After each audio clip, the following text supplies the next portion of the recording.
hasta que le hacen uñas y todo lo demás, y cabello, usted sale como a las 6:30, 7 de la noche.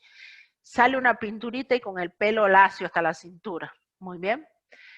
En lo que usted sale a buscar transporte o sale a buscar su movilidad o la están esperando, le agarró la lluvia, porque afuera ya había estado lloviendo. Hasta que usted subió al auto llegó crespa. Llegó crespa. Nuevamente, llegó crespa al auto. ¿Qué pasó? ¿Para qué ocurrió con la...? No se olviden que en las estructuras de las hebras que tenemos queratinas, y en las queratinas que predominan los enlaces puente hidrógeno. Los enlaces puente hidrógeno son enlaces lábiles.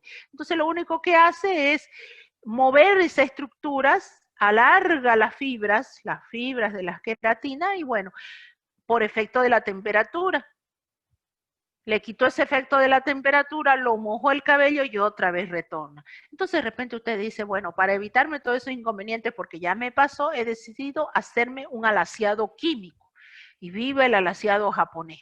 Va la primera vez y si alguna de ustedes se ha hecho ese tipo de tratamiento, generalmente cuando le hacen ese alaciado, la persona que está realizando el tratamiento se prende el ventilador o lo lleva a un lugar aireado para que no tome contacto con los químicos que le está agregando al cabello. Entonces imagínense la concentración y las características de los químicos, pero como a usted no le interesa, usted lo que quiere es tener el pelo lacio, se aguanta.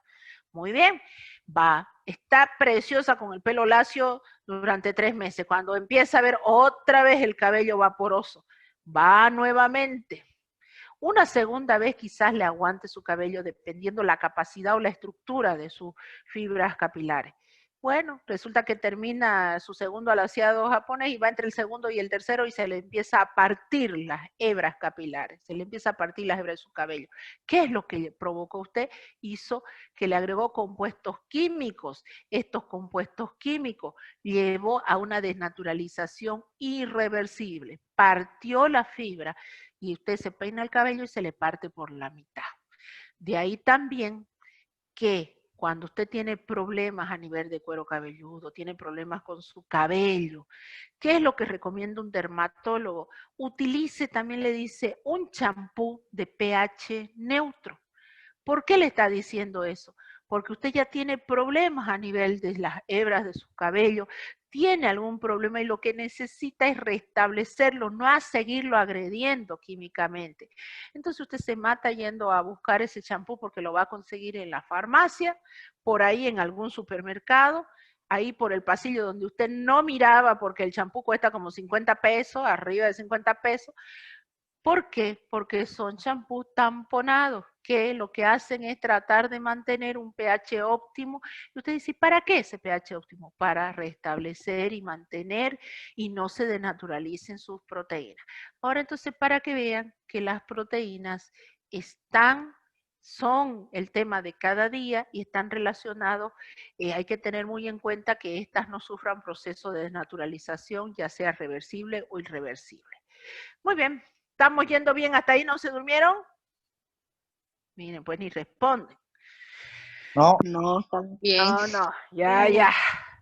Bueno, vamos a la clasificación de las proteínas. Según la clasificación de las proteínas, las clasificamos en 2 tipos. De acuerdo a su composición, dice que pueden ser simples y complejas. Es decir, simples cuando usted rompe la estructura y solo hay aminoácidos. Una proteína va a ser simple si solo tiene aminoácidos como parte de su estructura. Ay, usted dice, ¿acaso no era que las proteínas solo están formadas por aminoácidos? Sí, pero resulta que hay proteínas conjugadas o complejas, las que aparte de tener proteína tienen otro compuesto que no es proteico. Ese otro no proteico puede ser un hidrato de carbono, puede ser un ácido nucleico, un metal, etc. Entonces aquí tenemos proteínas simples, albúminas, globulinas, histonas y escleroproteínas. Proteínas conjugadas, la apoproteína, que puede ser la proteína propiamente, y el grupo prostético. El grupo prostético, por ejemplo, en las nucleoproteínas es el ácido nucleico. ¿Se acuerdan cuando hablábamos del ácido nucleico unido a las histonas que formaban los nucleosomas, más las cromatinas, etcétera? Ahí tenemos una nucleoproteína. Las histonas Eran la parte proteica que rodeaba los ácidos nucleicos. Muy bien, entonces todo eso conforma una nucleoproteína. Las cromoproteínas, aquí entra la hemoglobina, la mioglobina. Cromo, el cromo le da color. Por eso la hemoglobina, donde la parte del grupo prostético es el grupo hemo. Las glicoproteínas o glucoproteínas. ¿Quién viene a ser la parte no proteica? El hidrato de carbono, la fosfoproteína. ¿Cuál es la parte no proteica? El grupo fosfórico. Las lipoproteínas, la parte de los lípidos, y las metaloproteínas, los metales. Muy bien, las albúminas, las globulinas, las histonas y las escleroproteínas. ¿Se acuerdan que había mencionado las albúminas? Todas estas tienen características de tipo globulares. Las albúminas cumplen múltiples funciones dentro de la materia viva, desde que regulan la presión osmótica, que es lo que se conoce la presión coloidosmótica. También transporta diferentes elementos por el torrente sanguíneo. La bilirrubina es transportada por la albúmina, ácidos grasos por la albúmina, así que la albúmina cumple muchas funciones dentro de la materia viva, y como elementos de reserva en la clara de huevo, la ovalbúmina, o como albúmina en el suero humano. Las globulinas, sin embargo, más están relacionadas con elementos de defensa y son proteínas simples. Por ejemplo, las gamma-globulinas, conocidas como anticuerpos, o hablamos de fibrinógeno. Las cistonas son conocidas como proteínas con características básicas. ¿Por qué? Por los tipos de aminoácidos que constituyen. Aminoácidos básicos como la lisina, por ejemplo. Estas histonas tienen la capacidad de unirse, ¿se acuerdan? Como los octámeros de histonas. Aquí están histona 1, A2, son las diferentes tipos de histonas que rodean al ácido nucleico y constituyen una estructura más estable. Las escleroproteínas son estas, sin embargo, son netamente fibrosas. Son las que forman parte de estructuras duras, como por ejemplo, la queratina del pelo es una proteína simple de tipo escleroproteína. La de la piel, uñas, garras, los picos, o lo que dicen las pezuñas en los animales, son estructuras de proteínas simples, son las escleroproteínas. Es decir, que cuando yo rompo esas estructuras, ¿qué obtengo? Solo aminoácidos. A diferencia de las proteínas conjugadas, las lipoproteínas, las que vimos, HDL, LDL, VLDL, si ustedes se acuerdan, son lipoproteínas que transportan ácidos grasos. Las nucleoproteínas, lo que hemos dicho, los ácidos nucleicos reunidos con grupos de proteínas simples. Ahí está, esta es una lipoproteína. Aquí adentro están los ácidos grasos, están los lípidos, y afuera lo que yo tengo son las diferentes estructuras proteicas que se conocen, ¿ves? Como apoproteína, y va a depender, quien haga un estudio más profundo, las características de estas apoproteínas le definen el tipo de lipoproteína de transporte. Si hablamos de las glicoproteínas o glucoproteínas, ¿cuál es el grupo prostético? Un hidrato de carbono. Estas pertenecen, generalmente pueden cumplir funciones hormonales o pueden cumplir funciones de reconocimiento de células. Algo muy característico que se ve en este tipo de glicoproteínas es que actúan como marcadores de superficie, o lo que se conoce también como los grupos sanguíneos. La característica de los grupos sanguíneos ahora tan relevante está dado por el tipo de glicoproteína presente en los glóbulos rojos. Las metaloproteínas son las que tienen metales como parte de su estructura. ¿De qué hablamos? De aquellas enzimas. Cuando entremos a enzimas vamos a ver que unas enzimas, para poder cumplir su función, necesita la presencia de un metal. El metal más la enzima se constituye en una metaloenzima. Típico ejemplo, aquí aparece. La enzima alcohol deshidrogenasa, para poder funcionar, necesita de un metal, el zinc. La citocromo oxidasa necesita del hierro y del cobre.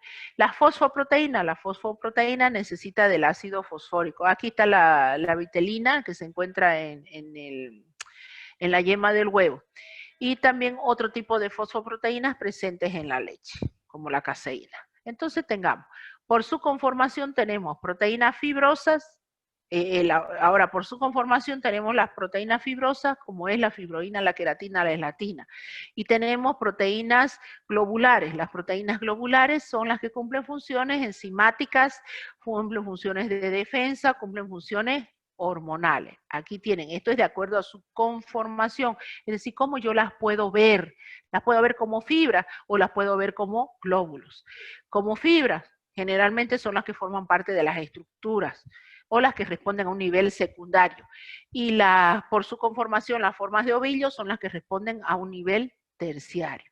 Entonces están las dos clasificaciones de las proteínas, porque en un examen a ustedes se les puede preguntar, ¿son ejemplos de proteínas conjugadas o proteínas complejas? Albúminas, escleroproteínas, histonas, ninguna. Y la respuesta obviamente que es ninguna, porque todas las que le mencioné son proteínas simples o forman parte de, está presente en las proteínas complejas o conjugadas, está presente hidratos de carbono, proteínas, lípidos, perdón, hidratos de carbono, lípidos, metales, todos, la respuesta todos, porque en una proteína compleja están presentes todo ese tipo de estructuras. Y bueno, para que más o menos nos ubiquemos.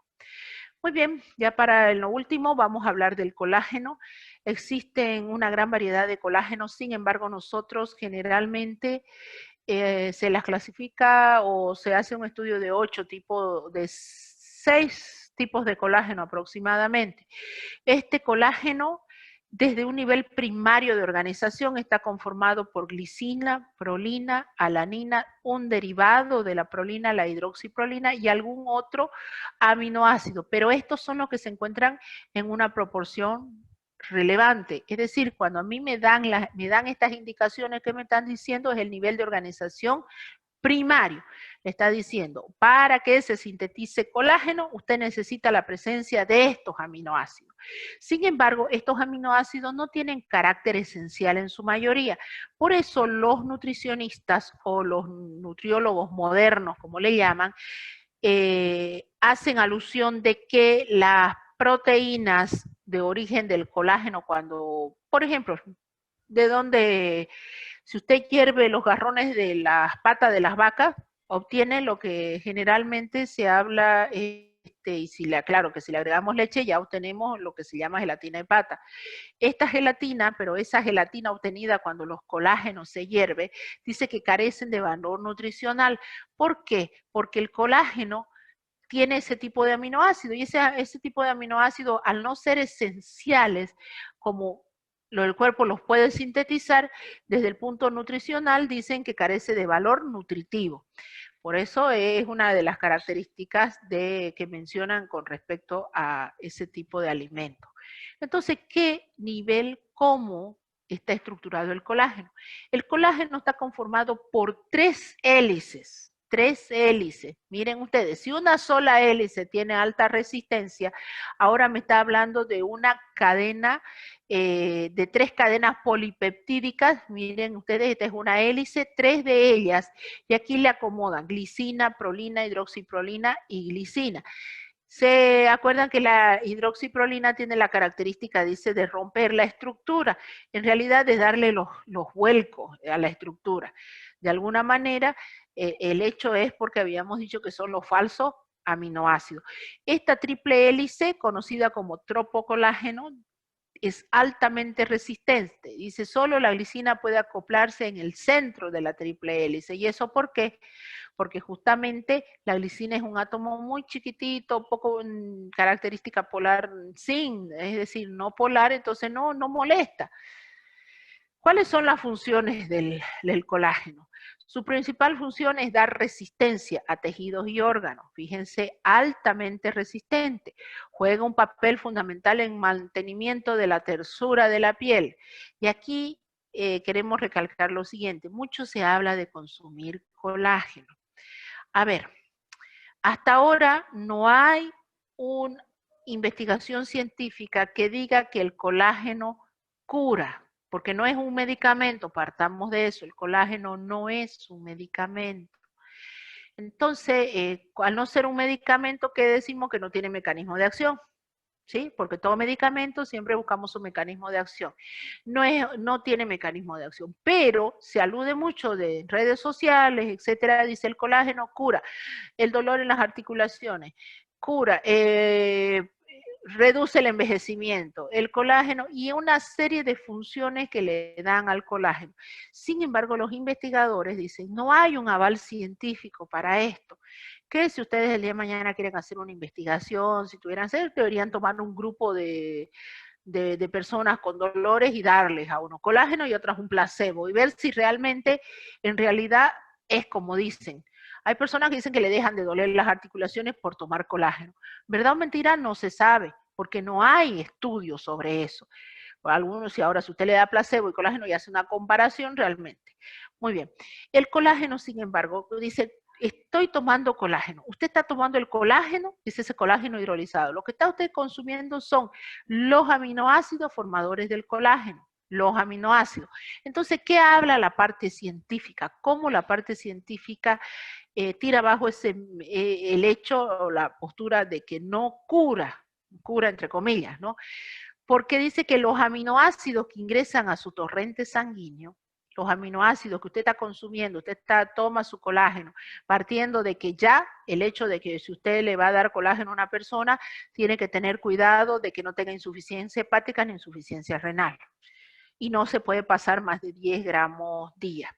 Entonces, y no tampoco no se puede tomar más allá de 3 meses, 2 a 3 meses máximo y se deja de tomar y se continúa tomando. Pero, ¿qué es lo que decían ellos? Que cuando usted toma ese colágeno, que no es la estructura esta que vemos aquí, no, usted está tomando los aminoácidos conformadores de colágeno. ¿Cuáles son? Los que acabamos de ver, estos aminoácidos. Colágeno hidrolizado, les está tomando estos aminoácidos y algunos le ponen vitaminas y minerales. Muy bien, lo que está tomando es un suplemento nutricional. ¿Qué es lo que ocurre? Entonces, estos aminoácidos cuando llegan al torrente sanguíneo no quiere decir que van a sintetizar colágeno. ¿Quién le garantiza a usted que justo ellos se van a sintetizar colágeno? No hay algo que le diga que esos aminoácidos se fueron directo a sintetizar el colágeno para aquella persona que tiene 35 años, por ejemplo, y quiere que no se le pierda el colágeno. Partamos de lo siguiente, todos desde los 25, 35 años ya, algunos dicen hasta 40 años, máximo se sintetiza el colágeno y de ahí se va perdiendo su capacidad. Es más, a partir de alguna bibliografía mucho más dura, dice, a partir de los 25 años ya el cuerpo va disminuyendo la síntesis de colágeno. Entonces, si usted va a comparar su foto, por ejemplo, que es el que le mantiene la resistencia, le da la tersura de la piel, si usted va a comparar su foto de cuando salió del colegio, de su título de bachiller, la va a comparar con su fotito cuando salga profesional, ya médico, especialista, más o menos unos 10 años de diferencia, 15 años de diferencia, hasta que haga todas sus especialidades que usted quiera, va a ver de que una total diferencia. La tersura de su piel de cuando era joven y la tersura de su piel perdida a sus 25 y más, casi 30 y pico de años, la va a ver perdida porque su colágeno ya no va a tener, su cuerpo no va a sintetizar, y sumado que hay factores como exponerse a tabaco, alcohol, ciertos medicamentos, mucho sol, etcétera, usted va perdiendo esa capacidad. A no ser que la vaya trabajando desde ahora, tenga una dieta saludable, balanceada, no beba, no fume, no consuma ciertos medicamentos para no dormir, no se baje toneladas de café, etcétera, etcétera. Y usted dirá, ¿y sí cómo hago para estudiar medicina? Bueno, pues ahí está. Entonces, todos esos factores hacen que se desgaste esta estructura, que el colágeno, ¿qué es? Una proteína, y como toda proteína que sucede, se desnaturaliza, pues. Vamos, agredamos esta proteína y seguro que la vamos a desnaturalizar. Entonces decían que no hay evidencia científica de que aquellos aminoácidos que usted está tomando del colágeno hidrolizado vayan directamente al torrente sanguíneo y se dirijan a sintetizar colágeno. No hay evidencia científica, porque si su cuerpo necesita urgentemente sintetizar anticuerpos, no le va a importar el colágeno, ni lo va a mirar. Esos aminoácidos van a ir donde su cuerpo los está necesitando, porque no son superaminoácidos, ni son aminoácidos exclusivos del colágeno. Está claro lo que les estoy diciendo. Son 20 los aminoácidos formadores de proteína. Es decir, entre esos 20, unos partirán para sintetizar anticuerpos, otros hemoglobina, otros, y son los mismos que se distribuyen para un lado y para el otro. Entonces, ¿qué le garantiza a usted? Que los aminoácidos que usted está consumiendo al tomar colágeno se van exclusivamente a la síntesis de colágeno, y sumado a que usted ya perdió la capacidad de sintetizar colágeno porque ya va a los 40, 50 años. Ya la perdió la capacidad. Sin embargo, hay otra postura que agarra y dice, Para activar la síntesis de los fibroblastos y se active la síntesis de colágeno, hay que justamente mover estas estructuras. Por eso, los médicos esteticistas, ahí ya trabajan los médicos esteticistas, y no hablamos de los plásticos, porque el plástico, ¿qué hace? Corta el exceso de piel, tira un corte detrás de la oreja y usted aparece otra vez con la piel tersa. Pero el médico esteticista es menos agresivo y le dice, vamos a hacer un tratamiento con ondas, esto activa los fibroblastos y va a hacer que se vaya sintetizando colágeno siempre y cuando usted tome una dieta balanceada, etcétera, etcétera. Sí surte, pero eso pues por tiempo, pasa el tiempo y nuevamente otra vez habría que estar constantemente. Si fuera duradero, no existirían los plásticos, ¿no? Que finalmente uno llega a sus 60 años y está recurriendo a todo cirujano plástico para tratar de disminuirse 10 años de edad o 15 años de edad. Entonces, miren ustedes, a lo que yo me voy, de que tengan mucho cuidado cuando generalmente se diga que el colágeno es curativo. El colágeno no es un medicamento y hay que tener mucho cuidado. Muy bien, vamos con la elastina. La elastina es una proteína con propiedades elásticas que pueden estirarse varias veces con respecto, dice, a su longitud. ¿Dónde los encontramos? Las elastinas. Las elastinas podemos encontrarlas en piel, articulaciones, las paredes articulares, los pulmones y los ligamentos. Más sencillo, agarre el torso de su codo, toque una vena, una de esas venas, esa sensación de gomita que va a sentir en sus venas es elastina. Generalmente, ¿cómo hace usted para encontrar una vena? Toca. ¿Y qué es lo que siente? Como una goma. Si siente algo rígido y tenso, generalmente dice un ligamento, algo que no tiene nada que ver con un vaso capilar o un vaso sanguíneo. Generalmente los vasos sanguíneos tienen esa, bueno, los vasos, los grandes vasos y los pequeños vasos tienen elastina y esa característica de gomita se la da la elastina. ¿Y ahora de qué está conformada la elastina? La elastina está conformada por lisina, bien sea lisina y un derivado de lisina. Pero miren la estructura.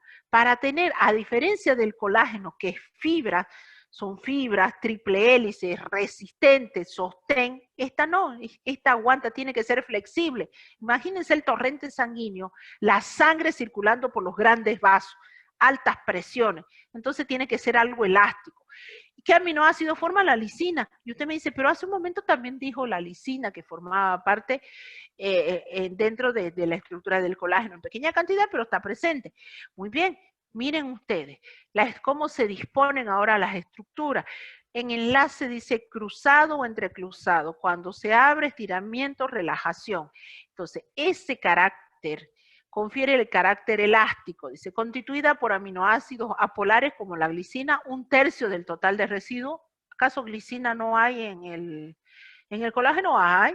Valina y prolina. ¿Acaso no hay prolina también en el colágeno? Sí. Ah, pero miren, son prácticamente los mismos aminoácidos y estamos hablando de funcionalidades diferentes. Pero, ¿qué ocurre? Conforme estas se acomodan en el espacio, adquieren una funcionalidad A o una funcionalidad B. Estos mismos aminoácidos se acomodan en forma como láminas. Finalmente yo tengo una estructura plástica o elástica. Ahí están las características. La elastina tiene parte activa en diversos procesos fisiológicos: elasticidad y fuerza, vaso sanguíneo; elasticidad y flexibilidad de la piel, soporte, pulmón. Fíjense, ahí está placa de elastina en la aorta, acción de la elastina en la piel, para que vean todas las características que presentan este tipo de estructura. Y vamos a hacer una comparación. Aminoácidos presentes en el colágeno: glicina, glicina; prolina, prolina. En este hay alanina, aquí hay una variación, la hidroxiprolina, que en este no está presente. Entonces son aminoácidos muy parecidos. Sin embargo, la distribución de cómo estas se ubican en el espacio, tenemos el colágeno, alta resistencia, firmeza y flexibilidad, y la elastina, elasticidad y soporte. Fíjense que no varían mucho, no son superaminoácidos, son los mismos distribuidos en diferentes formas. ¿Dónde se encuentran y cuál es su acción? Ejemplo, alta fuerza de tensión, no se estira el colágeno. Colágeno en tendones. Y si hablamos de la elastina, sí se estira en todas las direcciones. Por ejemplo, elastina de ligamento. Esto simplemente para que vean la relación entre estructura y función. Para mantener ambos, ¿qué es vital? Una buena calidad de vida. Ayudar a los fibroblastos a que puedan tener una actividad. Esto gracias a la alimentación. Una buena alimentación que me propicie una regeneración celular. Esta se encuentra en alimentos ricos en verduras, vegetales, carnes en pequeña cantidad, evitar los productos alimenticios procesados y comenzar un estilo de vida saludable. Donde ustedes vean, se repite siempre lo mismo. Se repite siempre lo mismo, pero yo digo, tan rico que es comer comida chatarra, no digo comida, a nadie se nos ocurre en este momento, y lo felicito al que tenga, yo le digo, ¿qué se imaginan comer en este momento? Quizás más de uno, igual que yo diría, yo quiero una pizza. A menos a alguien por ahí quizás se le ocurre y diga, un plato con brócoli, pues lo felicito para el que piense eso en comer. Eso es vida saludable, que usted necesite comer un plato de brócoli, no darse una pizza. Bueno, a ver, lo último, anticuerpos inmunológicos. Yo sé que estarán diciendo hace 10 minutos que viene con lo último. Simplemente anticuerpos, para hablar de los anticuerpos. Este es el que me rompe los esquemas. Miren ustedes, cuando yo hacía mi especialidad en inmunohematología, yo siempre venía con ese chip que toda proteína tiene su estructura y su estructura cumple su función. Le cambio la estructura y le cambio la funcionalidad o la pierdo la funcionalidad. Más sencillo, la pierdo porque no se la cambio, no la hago súper ni nada, la pierdo. Hasta que llegué a la especialidad de inmunohematología y me dijeron, las proteínas, no todas, pierden su estructura y pierden su función. De repente como que me parece que el docente se equivocó, digamos. Todas las proteínas tienen una determinada estructura, se le cambia un solo aminoácido y chao. Se convierte en otra cosa y se perdió la funcionalidad. Y ahí me dijeron, como toda regla, existe su excepción. Y estos son los anticuerpos.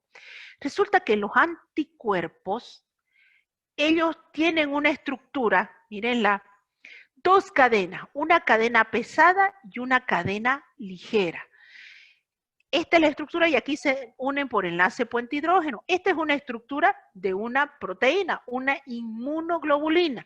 Ya habíamos dicho que las globulinas son de características, proteínas de características simples. Existen diferentes tipos de inmunoglobulina, esto se lo voy a dejar para que lean, ya lo saben, IgG, IgM, IgA, IgD, IgE, ahorita todos estamos al hilo con esto debido a los plasmas hiperinmunes y a las pruebas de laboratorio, ahí las tienen, pero todas son lo mismo. Miren, IgG, IgD, IgE, va a depender de su funcionalidad, a dónde asociadas, dice esta, las membranas de linfocitos B, las IgM, ahí está, son pentaméricas, la IgA es dimérica, son los diferentes tipos de anticuerpos. Pero a lo que me quiero ir es a lo siguiente. Aquí arriba aparecen, miren, en diferente color. En todas aparece diferente color. ¿Qué sucede? Resulta que esta porción se llama porción variable. Vale decir, ¿cuándo yo genero un anticuerpo? Cuando he sido sometido a un antígeno que puede ser un virus, una bacteria, etc. Ya, me vacunan contra la influenza, me vacunaron contra la influenza. ¿Qué me han introducido? Un antígeno atenuado, el virus de la influenza, al cual a ese virus le quitaron la parte antigénica. Entra a mi cuerpo. ¿Qué hace mi cuerpo? Lo identifica como extraño y empieza mi sistema a lanzar los anticuerpos, a generar los anticuerpos, o la inmunidad que le llaman. Muy bien, se generan anticuerpos, y dependiendo, ya hemos visto la etapa aguda, la etapa ya de convaleciente, voy a tener IgM y IgG. Muy bien, aquí está la famosa IgG, y aquí está la IgM. Resulta de que ahora me enfrento contra otro virus, Me protege el virus, me protege el anticuerpo, suponiendo que este sea el anticuerpo, cualquiera de los dos, ya. Suponiendo que yo tengo mi anticuerpo contra la influenza, ¿me va a proteger contra el virus o contra el coronavirus? Ni idea. No me protege. No me protege. ¿Será que este anticuerpo de la influenza me va a proteger contra una hepatitis B? ¿Me va a proteger? No, no me va a proteger. Ya salimos de la pandemia, tengo que ir a hacer mis prácticas al hospital y resulta que me dicen, tiene que vacunarse contra la hepatitis B. Y usted dice, ya me sometí a una vacuna para el coronavirus, que no sé cómo me va a ir, y ahora ustedes quieren que me vacune otra vez contra la hepatitis B. Ni idea. No, pero es que si usted no se vacuna contra la hepatitis B, no va a hacer su práctica en los hospitales. Dice, ni modo, dice usted. Pero acaso, si ya me vacunaron, es que resulta que este anticuerpo que es para la influenza, o si fuera para la hepatitis B, o si fuera del coronavirus, ¿qué hace la diferencia entre uno y otro? Es esta porción variable. ¿Qué hay acá? Aminoácidos. El IgM que va a enfrentar al virus de la hepatitis, no va a ser el mismo IgM que va a enfrentar al virus o al coronavirus. ¿Cuál es la diferencia? Es esta porción variable. Quiere decir que la estructura de la IgM va a ser siempre la misma. ¿Qué es lo que varía? Porción variable, los aminoácidos que van en esta parte. Entonces, yo le digo, ¿voy a cambiar de esta estructura aminoácidos? Sí. ¿Cuántos aminoácidos? Varios. Van a cambiar varios aminoácidos. Pero ¿cuál va a ser la funcionalidad de este IgM? Defensa. ¿Contra quién? Contra la influenza. Ahora, otro IgM va a cambiar estos aminoácidos. ¿Qué van a ir aquí? Los aminoácidos que me van a permitir reconocer al virus de la hepatitis B. Ya cambiaron los aminoácidos. Pero ¿cuál es la función de este anticuerpo? Defensa. Entonces, esa es la regla, esta es la excepción, perdón, a toda regla. Yo les había dicho el primer día de clase, toda proteína tiene una estructura. Esa estructura, si usted le cambia un solo aminoácido, le cambia la estructura, al cambiarle la estructura, le rompe la función. Existe una sola hasta ahora establecida de las proteínas que rompe este esquema. ¿Quiénes son? Los anticuerpos. Los anticuerpos no le cambian un aminoácido, le cambian varios aminoácidos. Y yo obtengo otra estructura cuya función es la misma, es defensa. La función es defensa. El hecho es contra quién. Bueno, ya va a variar, va a depender de qué aminoácidos vienen en esta porción. Entonces, mírenla ahí, aquí está la porción variable, nuevamente, esa es la porción variable que me permite identificar los diferentes tipos de antígenos. Entonces, se las he presentado por lo menos las estructuras y no vayan a decir que los anticuerpos, no se les vaya a chisporrotear las ideas por ahí y decir que los anticuerpos son estructuras lipídicas, que los anticuerpos son nucleótidos, no. Los anticuerpos son proteínas y que bueno, pues se caracterizan por tener estructuras, miren ustedes, cadenas pesadas y cadenas ligeras, y tienen una porción variable que la hacen única para la defensa frente a diferentes antígenos. Y aquí está la cantidad de anticuerpos que se cuantifican inmunoglobulinas en el plasma humano. Muy bien, muchachos, terminé el tema de proteínas. Terminamos, 15 minutos antes de las 5. No es más, nos vemos entonces el día lunes, por favor, para el examen. Les voy a mandar el link. Vamos a tener que empezar a las 9 menos 10, les comento. Porque antes me olvidé que mi hijo ocupa la computadora para sus clases, que tiene que hacer. Entonces, 9 menos 10, yo les mando el link para que empecemos a las 9 menos 10, hasta que los vea si están todos con sus cámaras, para que les pase la contraseña, etcétera. Empezaríamos a las 9 el examen, 20 minutos, y no es más, hasta las 9:20, a más tardar están libres. ¿Perfecto? Ya saben los 5 temas, tienen todo en plataforma, tienen todo en video, etcétera, etcétera. Lo único que les queda a ustedes es estudiar. Nos vemos el día lunes, chicos, se portan bien. Chao, chao. Gracias, doctora. Chao, chao. Hasta luego. Hasta luego. Doctora, hasta luego. Chao, chao.